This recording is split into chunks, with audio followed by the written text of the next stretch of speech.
खोलो।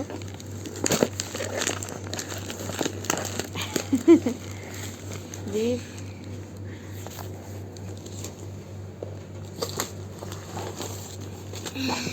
World's beauty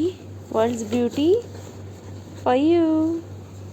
hello Divyana, hello. आप unboxing कर रहे हो? ये मम्मा का पार्सल है ये। ओके चलो खोलो। तो हम अनबॉक्सिंग कर रहे हैं। मम्मा ने मेरे को ऑर्डर दिया इसका। मेरे को हम निकालेंगे, देखते हैं इसके अंदर क्या है। और इसके अंदर 2 ये आया है।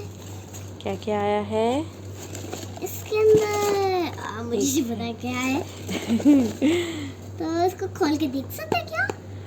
लिफ्ट एंड फर्म सीरम, इसको खोल के देखिए। यानी कि रेटिनॉल एंड अरे हाइलुरोनिक मम्मा खोल एसिड। के देखते हैं ना। खोलो, आप खोलो बेटा। Join the journey, white lotus day cream SPF 50। Hi guys. खोलने में बड़ा मजा आता है इसलिए तो उसके